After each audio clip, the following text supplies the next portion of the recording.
problems began to emerge, especially in higher education sector. When one problem is solved, the other one is emerging. Actually, as far as universities are concerned, the highest policy making bodies are Senate, Syndicate and Academic Councils. Till the end of 1980s, these bodies were handled by eminent researchers and academicians. But now everything has changed. Politicians have emerged in these academic bodies and they are taking decisions and compelling those decisions to be implemented. I think this might have led to deterioration in the quality of higher education.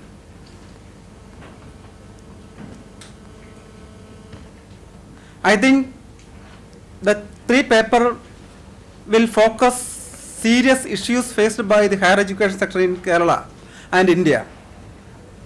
The first presentation is by Sri Rajilan MC.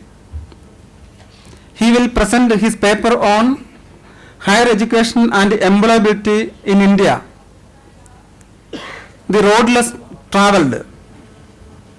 I invite Sri Rajilan MC to present the paper. Good afternoon.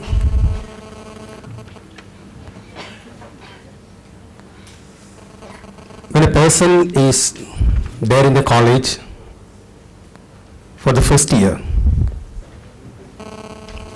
usually all colleges conduct orientation programs. And I got a lot of opportunity to interact with the students of the first years, both in arts and science colleges and professional colleges. They used to share their expectations about their future plans, their dreams, aspirations, so on. But when they are leaving the college at the third year, as far as a degree student is concerned, whenever I used to meet them, I feel surprised. Majority of them felt dejected. And even the first session of their life, when starting the college, when we are comparing it with the last session, they are in a dilemma. Not all, but majority. I began to think about this one. Why this happened so? As far as our technical sessions are concerned, we know hundreds of programs are there and the colleges are packed with programs implemented by both state and central governments. Still, something is there which is not helping our students to get employment in greater level. So I would like to make a study on this one. Various factors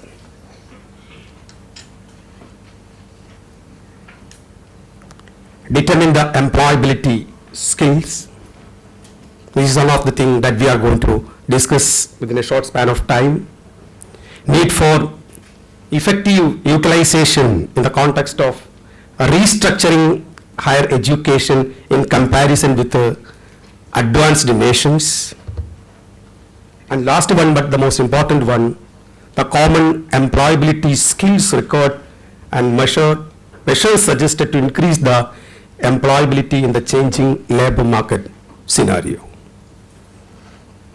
The survey of the Higher Education Department, Ministry of Human Resource Development, they are planning to give training programs for 500 million people by 2022. So many plans are there. Since India is the youngest nation,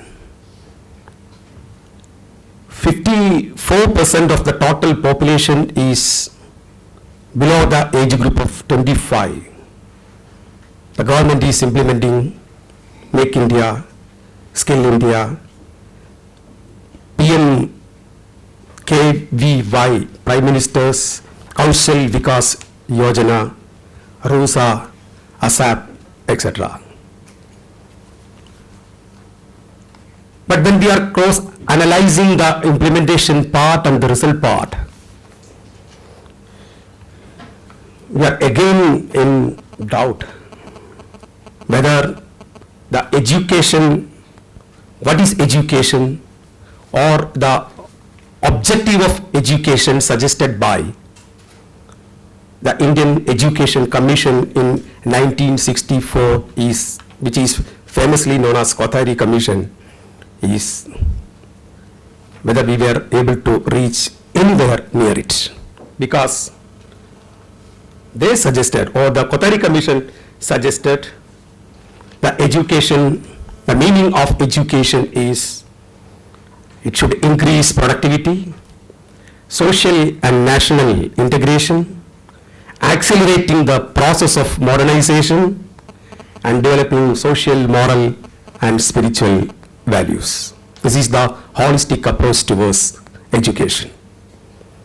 Among them, increasing productivity is related with the topic that we are going to discuss. It does not mean that that is the only one objective of education. Education is for the overall development, the personality of a person. But in some way we are missing the links and we are losing the target and we can't go with a specific goals. That is more evident while we are emphasizing on the World Declaration of Higher Education 1998, and it gives or explains education as all type of studies. The next two words are more important: training or training for research, are at the post-secondary level provided by universities or other educational establishments. It's going on, but the most relevant part is this one. So education is all type of studies with the training and training on research also. Then when we are comparing, we are linking with the productivity and the training and training on research. The word employability is coming in front of us. And we can just look what is this word employability means. Because in this world, we were talking about unemployment in the earlier ages. And tomorrow we are going to talk about non-employable persons. And as far as Kerala is concerned, the most literate, as Sir previously told, we are in the far front for quantity education. So how we are explaining this employability? Employability of a student or a person, it is a set of achievements in life, the skills or understanding and personal attributes.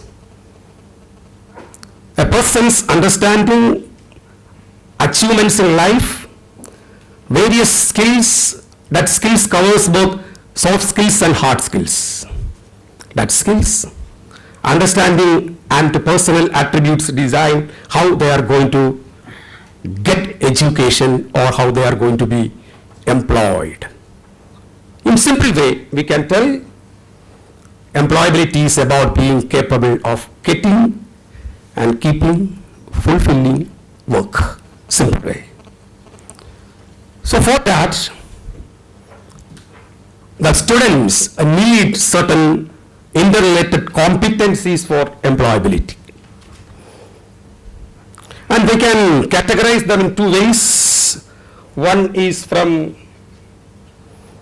a student's academic performance and engagement in studies, confidence in skill, abilities and understanding and attributes, then the ambition of the student.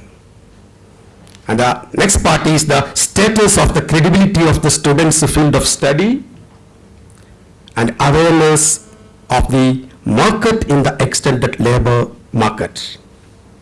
More than that, the perception of the state of the external labor market, perception of the strength of the university, the external labor market's demand for the people in the student's subject field. These are the interrelated components as far as employability is concerned. And for that, what we can do? Skill formation and practice in international perspective. We are comparing three nations which give a comprehensive system, which are systematically planned, and occasionally education is clearly mingled with or joined with the education system from the classrooms from the very lower class. These three nations are Germany, Australia and China. And the similarities that I told you, it is they are following a comprehensive system. The system integrates workload, is work-based and score-based learning. And they are imparting quality training from the school days itself. The students are getting opportunity to interact with the industry from their school days itself. And it gives them the flexibility to select their jobs, and they can be more productive in the areas in which they are selecting. And we were discussing about the funding and fundraisers and different areas in which we can find out fund. And these three nations, even though they have some similarities in the functioning, the fund, how they produce fund is entirely different way, and we are fortunate have the freedom to select any one of them because three of them are entirely different from in Germany they are well-resourced combination of public and private funding. In Australia, the federal fund by the federal and regional governments and even the individuals are giving contribution to the government for maintaining employability skill training programs. And as far as China is concerned, it is entirely different picture that we are getting, which we can even do here because our local self-governments are more powerful than that of anyone in the world. And the local governments in China is contributing 89% of the fund for skill development. And 1.5% of the payroll of each entrepreneur should be given to the in-service training for their employees. And if they are not ready to do this one, they have to pay that to the training for adult. They have to pay to the government. These are the systems that the developed countries or the countries in which skill development has succeeded in their goals. And as far as India is concerned, the detailed threats are given in my detailed paper there, so I am just avoiding the threats due to the lack of time. And I am just approaching them, what we can do, because more than analyzing the problem, how we can solve them. Number one is we need more pragmatic and result-oriented strategies, learning by doing, and awareness programs.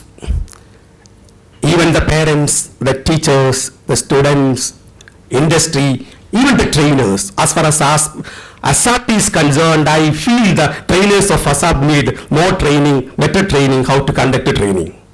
Otherwise, they are misusing, majority of the trainers they are misusing the word training without knowing what training is. That is the pathetic situation that we are facing as far as training is concerned. If anybody is here, yes, please excuse me.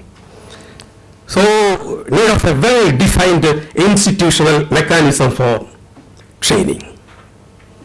And the second part, a creation of adequate volume of training infrastructure to cater the ever expanding need of the market, job market from time to time. Because there is no hard and fast rule and there is no hard and fast employability skill, because it is changed from nation to nation, culture to culture, time to time, and job to job. And we can't say these are the employability skills that you should learn. If the country is changed, the system of Australia is not there in the system of Singapore, and the system of Singapore is not applicable to system of India. As far as the country is changing, the system is changing, the culture is changing, the employability skill is also changing.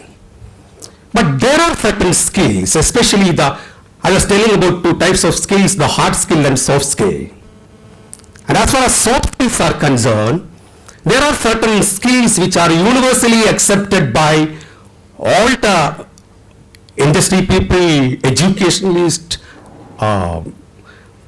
even philosophers, and anybody who is interested in creating such things. And we are approaching them from the micro level. We call it in different terms, but we can call it by soft skills or the skills which are having universal acceptance. And our training procedure should be changed even from the college level.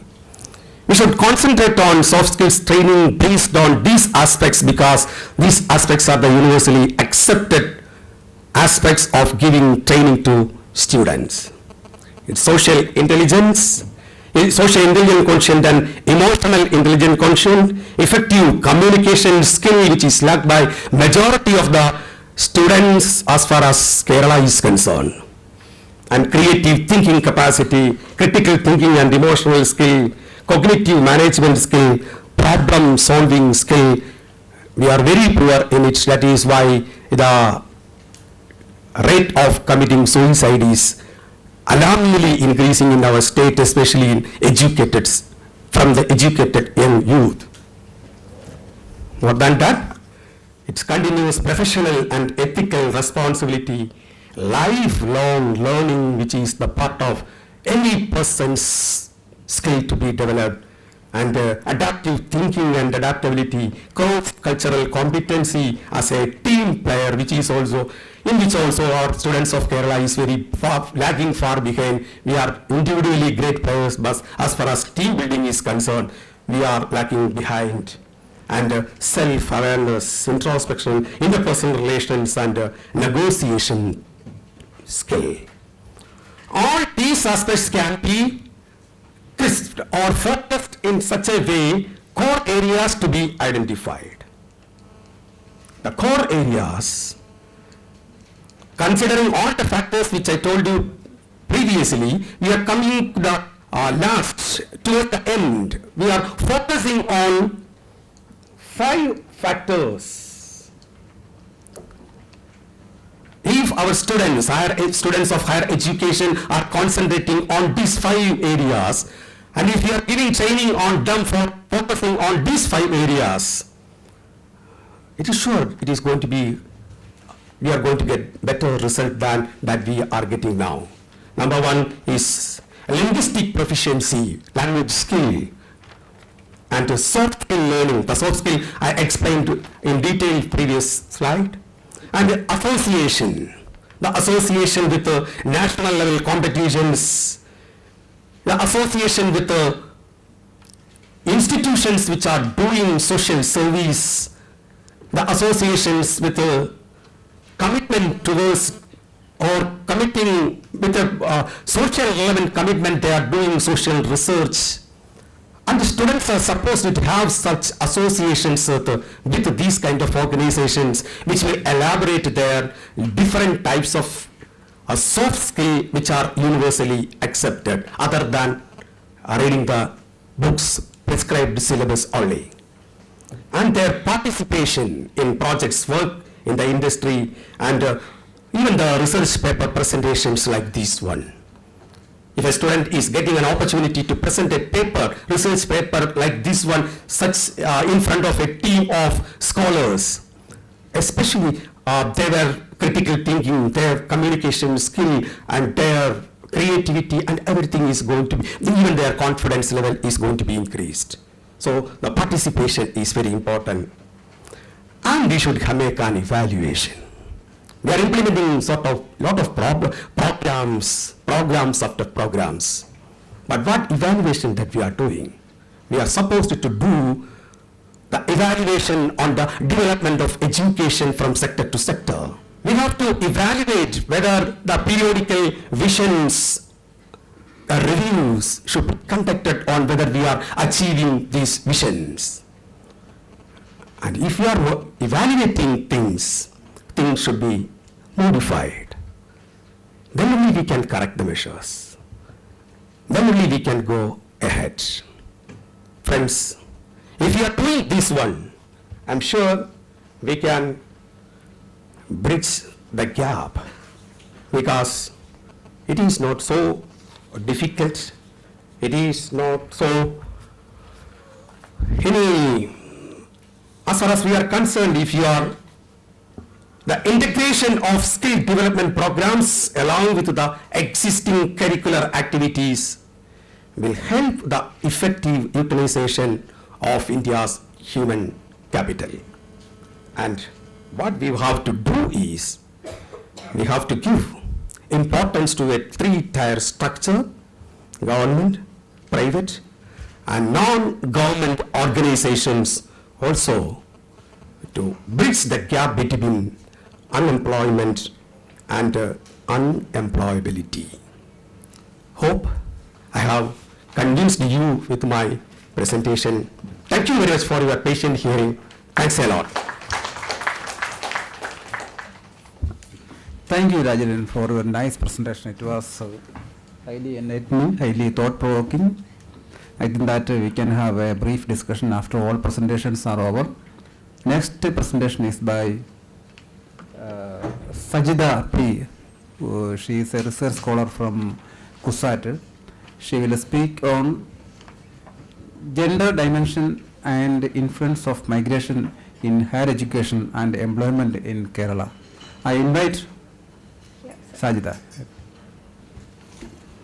Respected Chair and the dignitaries on the dais and off the dais, very good afternoon to all of you.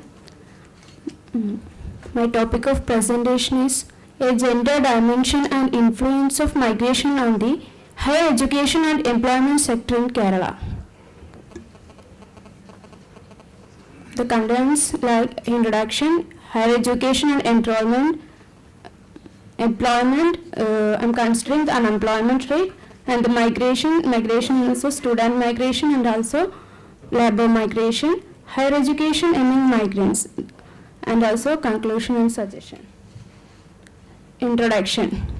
As an indicator of Human Development Index, education plays a crucial role in the development of every economy. The Kerala, a tiny state in India, is known for its human development with the low per capita income. The development achieved in the education sector of the state is very high compared to other Indian states. Studies have identified migration is the most important factor behind the development of Kerala model. All of we know.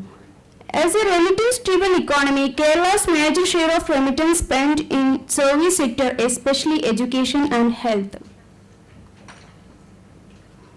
Even though the Kerala reduced regional and gender gaps in elementary education, the researchers questioned the paradox of high female unemployment rate with high education status. So here tried to analyze the gender dimension to the higher education and unemployment and the relation of migration to the higher education in the present scenario. Higher education. The investment in the higher education by considering quality of education can boost economic growth and equity. The increased enrollment in the higher education is an indicator of development, and higher education produces the responsible workforce in the economy. So we are considering here the enrollment in the higher education a gender dimension.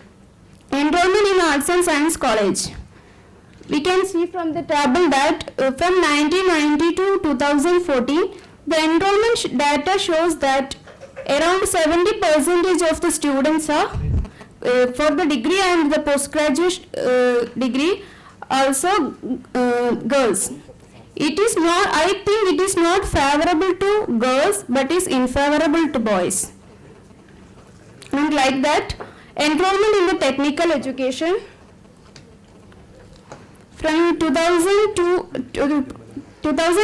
2015, we can see that the girls enrolled in the engineering college shows a different trend. The girls constitute only 40% of the graduate courses, but in the postgraduate course, girls are constitute 50%. The interesting thing that the enrollment of girls is increasing year by year. And enrollment in the polytechnic. From 2008 to 2015 data shows that the enrollment of girls is increased. It was 19.66 in 2008. It increased to 36%. And most of the students are going for higher education for attaining white-collar jobs. So the next to enrollment, we should analyze the employment pattern of these highly educated students. We can analyze the unemployment rate of Kerala. The unemployment rate of total unemployment rate and also the male and female unemployment rate is very high in Kerala. The female unemployment rate is also increasing trend. So here the problem is that the highest educated state have highest unemployment. This crucial rate of unemployment compels the educated youth to migrate to other cities and also to other countries. Student migration.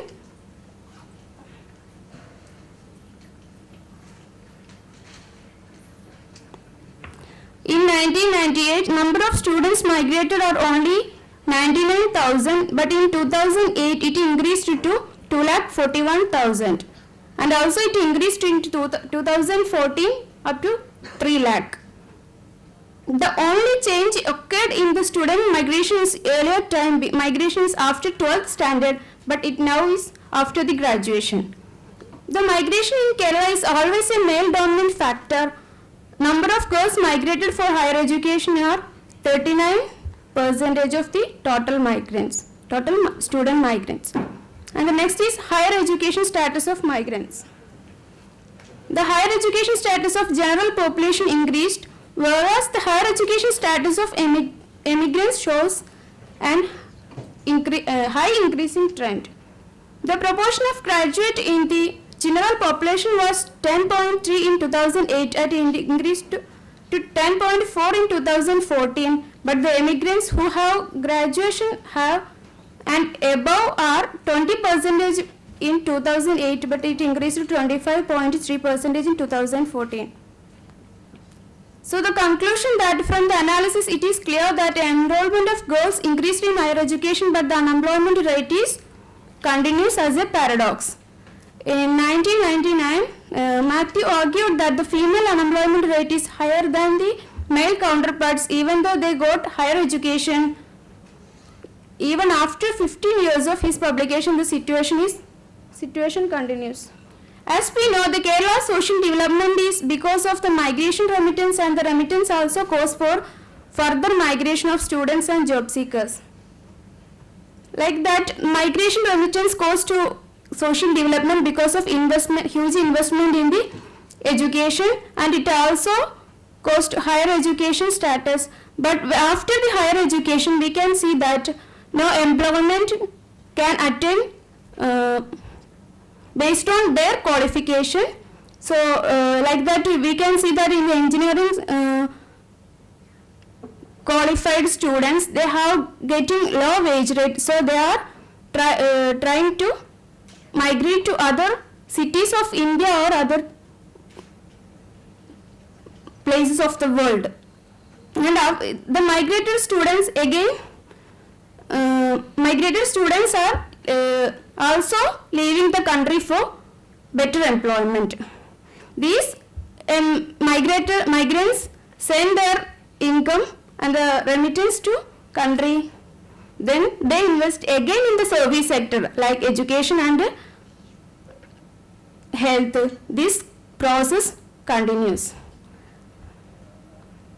Suggestion that though the remittance are the major share of state net domestic product, 36%, around 71,142 crores are estimated in 2014. So proper utilization of these huge remittance for the employment generation activities in service sector can decrease the unemployment rate of both males and female.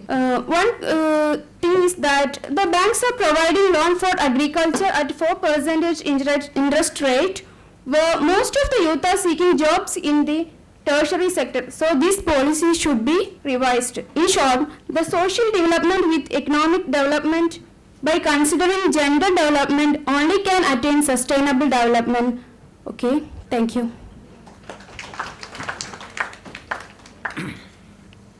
Thank you, Sajida, for highly informative presentation. Next presentation is by Himanshu Tripathi. He is a research scholar from Alagappa University, Tamil Nadu. He will present his paper on his undergraduate course, a tool to enhance quality of higher education in Kerala. I welcome Himanshu Tripathi for presentation. घर फिरदौस बर रोए ज़मी अस्त हमी अस्तो हमी अस्तो हमी अस्तो. This was the line actually said by Persian poet Amir Khusro about Kashmir. I went to Kerala in December. I am in Kerala since December 2014, and this is actually my feeling for this state, that if there is any heaven in India, it is in Kerala. I am Himanshu Tripathi, research scholar in education from Alagappa University, Karyakudi. First of all, I am very much thankful to Dr. Salim, who has given me the opportunity to present my paper, and I am very much thankful to him. Actually, he guided me to how to write a quality research paper. I am emphasizing upon this word quality. Kerala is a state which is full of natural splendor. It has a unique culture, tradition, and it is very enriched in human capital. The only need is to channelize these resources in an efficient manner to meet our unlimited demand, and that is what economics says. So I said you about quality. So many steps have been taken across the India to enhance quality in higher education. Many commissions have been constituted, and this has been emphasized in most of the 5-year plans also. Currently we are under 12th 5-year plan. The advisory remark from my side about these commissions is that we have pay commission in every 10 years.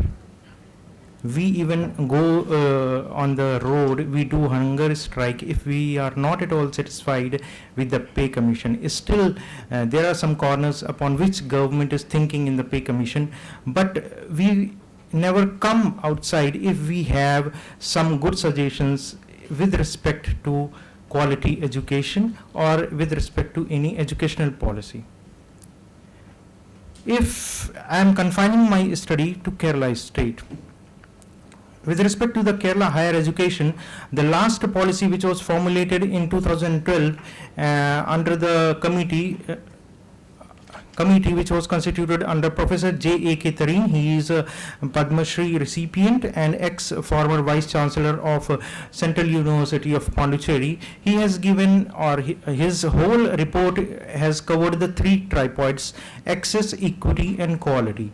So in quality he has emphasized upon one point, that is to enhance the quality of degree course and to generate potential for the employment. There should be restructure at the UG level and that should be integrated to the PG programs in all the subject.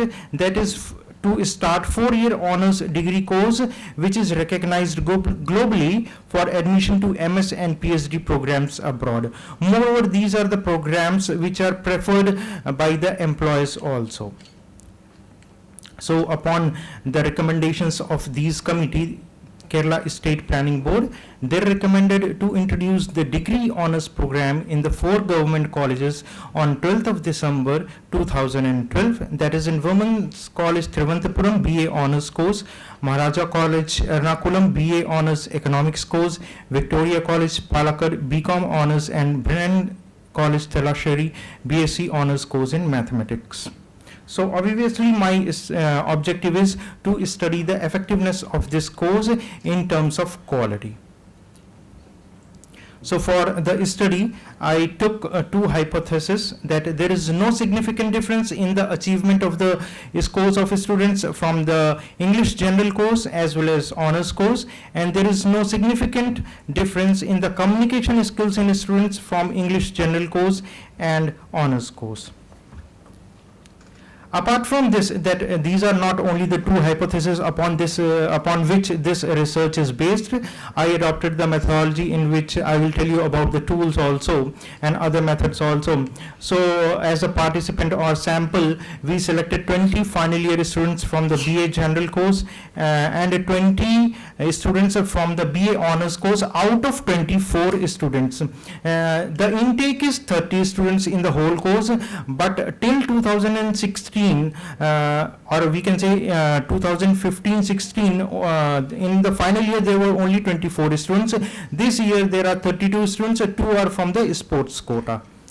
And the tools what we applied upon the sample is achievement test, and we conducted a communication skill in which this was conducted orally, where we allowed them to speak openly upon social issues. There was an extempore competition. Later we divided them into the tutorials for conduct of the group discussion, and they were also given a chance to script a play and to act upon that play. That's how we conducted the test for the communication skills.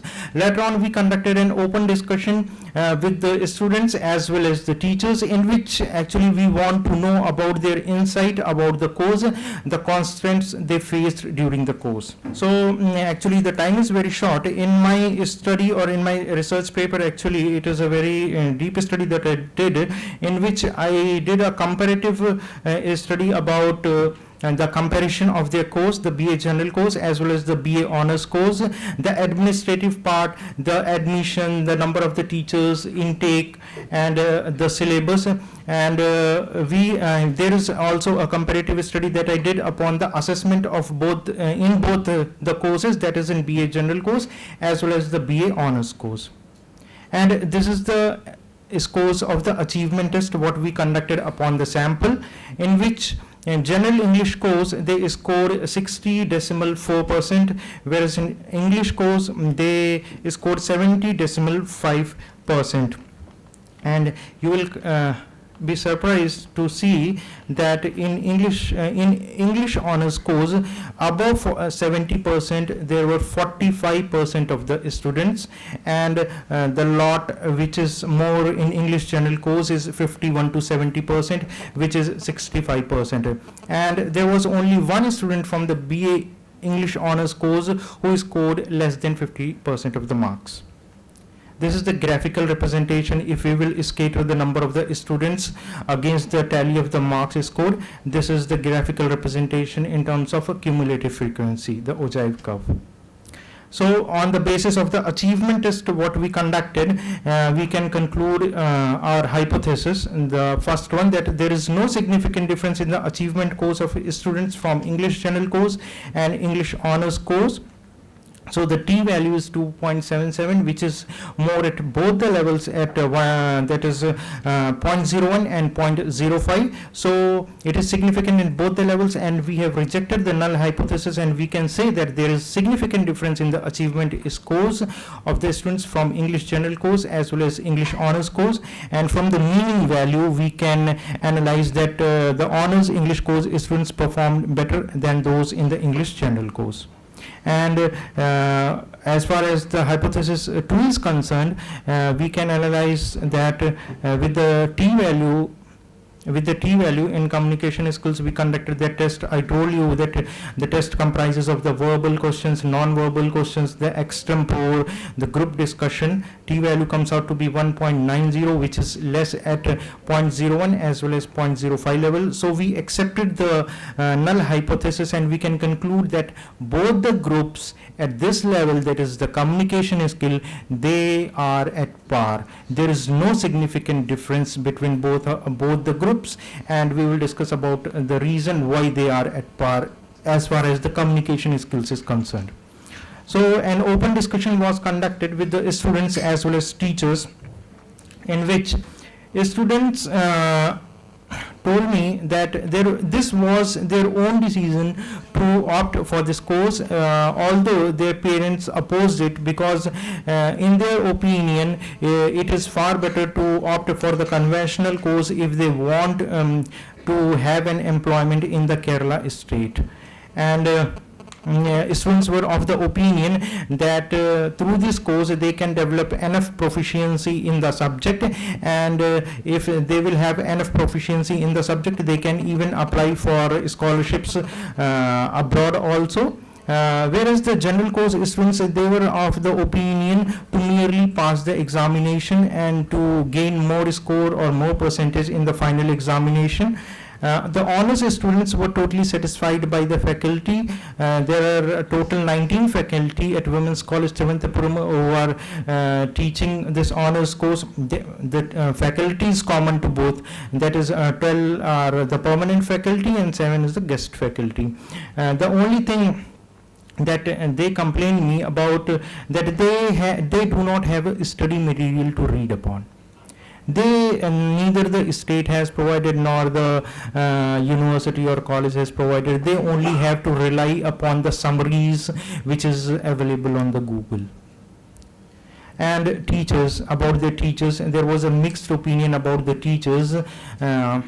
Some of them opposed the course because in their opinion it is actually creating a group within a group. It is actually creating a group within a group which can consider themselves as a superior group than the other group. So somewhere it is creating a complexity, complexion in them, and complexity feeling in them. And they complained me about the lack of the study material, which is common in both complaint from the student as well as from the teachers. There is orientation and lack in orientation and training program, inclusion of only a single drama in the course. Though it has been included as a practical course, they complain that there is only a single drama in the final semester. So, and there is non-availability of theatre in the time to perform the drama, insufficient time for the overburdened course, and tougher evaluation system, non-availability of the prescribed books, number of the classrooms, admission problem with respect to aptitude. The admission procedure is like this, that it is based on merit. So you cannot test the aptitude of a student whether he is interested in English literature or not. So someone who has scored at +2 level more marks than a person who is really interested in pursuing this course, if he will get an admission or she will get an admission in this course, further during the course of the study, he or she will be responsible for degrading the quality of the course. So syllabus is overloaded. Actually syllabus has everything in it. Yes, syllabus has everything in it. Actually literature about Kerala, about British literature, European literature, Australian, Canadian, African, Caribbean, as well as the Latin American literature. And there is a difficulty in securing admission for MA course. This is actually in reference to Kerala state, because when these students are applying for pursuing MA course in Kerala University or other university located in Kerala, the admission is based upon merit. Admission is based upon merit, what the marks they secured in undergraduate level. So the students from BA General English, they are securing more marks than these students BA Honours course, because the evaluation system at BA General English is somewhat liberal than the BA Honours course, because in BA Honours course the question paper, it is only based on the subjective questions, and this one BA General English has some objective questions also, so they score more marks than the BA Honours course students. So the conclusion is that the Honours course students are better performance than the students from the general course.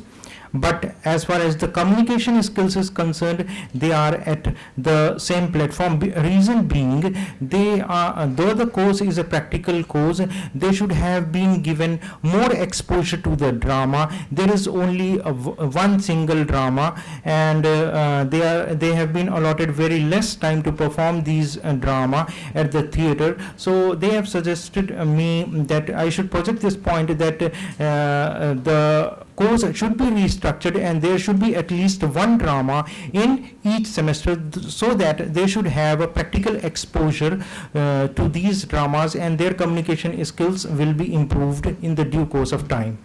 And the basis of admission, I told you, it never reflects the students of the interest of the students in the specialized courses. So disinterested students, they got admission and they further degrade the quality of this course.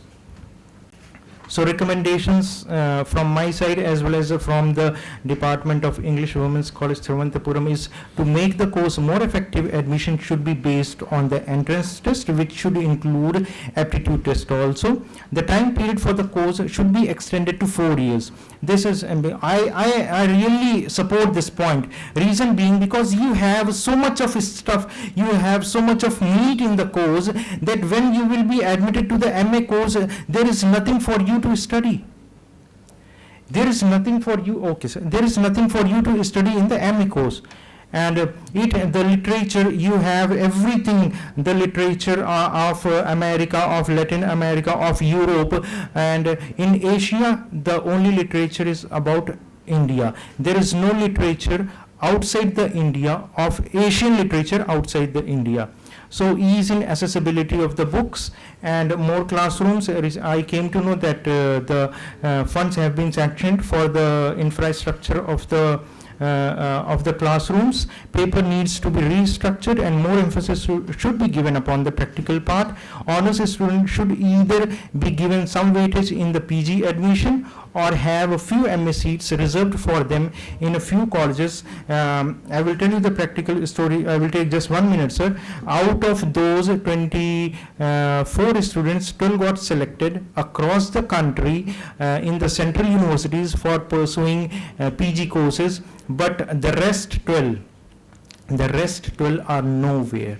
The rest 12 are nowhere because they failed to get even a seat in Kerala state also. So I can say that Honours course has made a positive impact on the achievement of the learner, largely due to the exhaustive course structure, but it will take another 6 years, 2 more batches, to bring desired changes in the terminal behavior of the students in achieving the instructional objectives. Thank you very much. Thank you, Tripathi, for your very nice presentation in which you have presented a lot of issues. I think that all the 3 presentations are over. Now we can have a very brief discussion on the papers presented here. So I request you to ask questions if you have. Okay. My question is to Sajida. Since the title of your paper is A Gender Dimension and Influence of Migration in Higher Education and Employment Sector, throughout your presentation you said that there is higher female unemployment, right? But nowhere you mentioned about the voluntary female unemployment that is being witnessed in Kerala.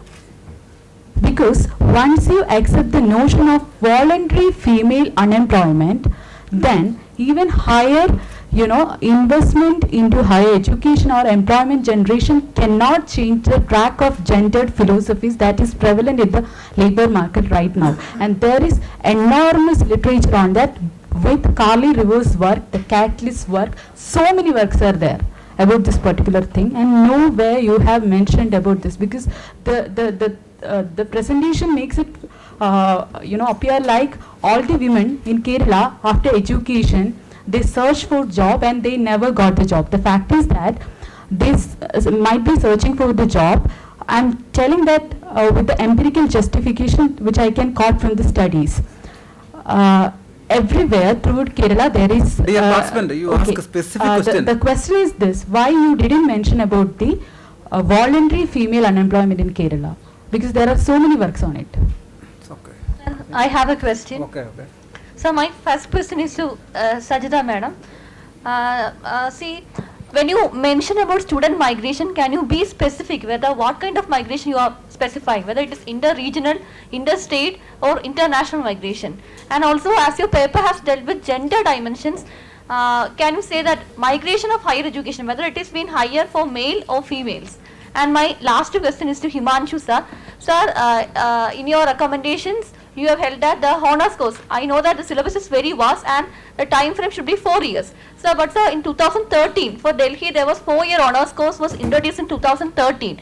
But in the towards the middle of the program, it was dropped following student agitation, because earlier they were able to get a honors course with 3-year duration. Now when it raised to 4 years, they started strike.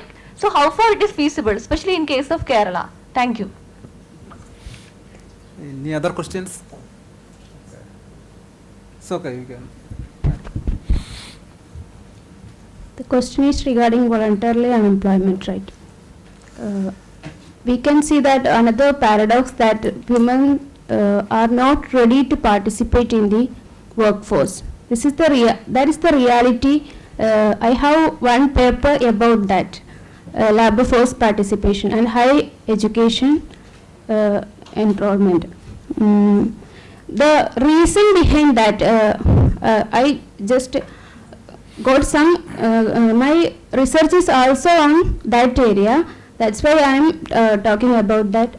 Not the education is the factor behind the labor force participation. Other factors, we can see that from the CDS one paper, family structure and migration also the factor, male migration also the factor behind the low participation of women, and also the marriage and the culture of Kerala.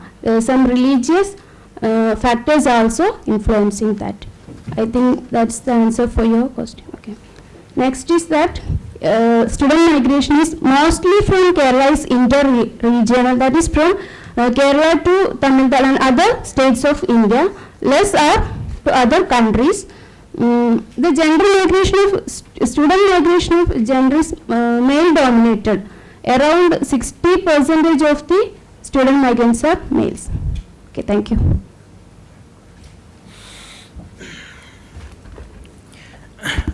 Yes, I will reply about your question. About except these courses, if I know Kerala very well, that one course is running in MG course, and that is BA LLB integrated course. Anybody from MG University, if I am correct or not?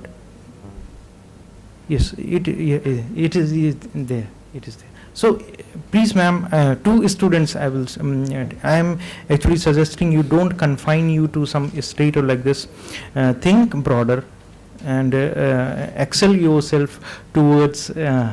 Think broader, have some cognition in yourself, because these things, BA honors course is of no value for if it is in my opinion, because once you after BA honors, what will you do? Definitely you will opt for PG course. But everything you read in these courses now, PG course, if in Kerala University there is no MA honors course, then where will you go now? So there is no need either to pursue that course, BA honors course, or you should have an option that in MA there is MA honors course. So there, I am in support of this one, that there should be, like other universities have adopted this pattern of a 4 years integrated course. It should be there in these universities also. And it is Fine. adopted across the India, not only in India. Thank you. The session is going to conclude. I personally thank all the three scholars. Next validity session is to start immediately. I invite Suha AM for proposing vote of thanks.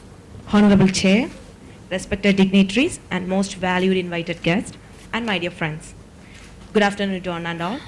This was the researcher session on the higher education in India and Kerala. It was indeed an very enlightening and highlighting various aspects of the higher education in India and Kerala. And it was a great opportunity for us to understand more about the topic. It was my privilege to propose the vote of thanks for this occasion. I, on the behalf of the Inter-University Center for the Alternative Economics and the entire team of Department of Economics, I wish to extend my heartfelt gratitude to all. First of all, I would like to thank our chair of the session, Dr. Iki Prasad, Department of Economics, University of Kerala, for sharing his valuable findings and opinion. Thank you, sir. I would like to thank Mr. Rajilan MC, Honorable Chairman, Research Academy for Creative Excellence, Trivandrum. He made a wonderful speech on higher education and employability in India, the road less traveled. He emphasized the need for developing a sound infrastructure for imparting skills like linguistic proficiency, soft skills, teamwork, critical thinking, etc. to meet the demand of the dynamic labor market. Next, I want to extend our gratitude to Ms. Sajida P, Research Scholar, Cochin University of Science and Technology, Cochin, Kerala, who has made the presentation on the gender dimensions and influence of migration in higher education and employment in Kerala. She highlighted the paradox of the higher education rate and higher unemployment of women in Kerala, which is in fact has to be discussed. Next, I would like to extend our sincere thanks to Mr. Himanshu Tripathi, Research Scholar, Alagappa University, Tamil Nadu, who made the presentation of the Honours Undergraduate course, a tool to enhance quality of higher education in Kerala. Finally, I would like to thank all the faculties of Department of Economics and Research Scholars, MPhil and PG students and all. Thank you. Okay, session is over. Tea is being served outside the lobby. I request all of you to join us for tea and be back in 10 minutes. Sharp after 10 minutes, we'll begin our valedictory session. Thank you.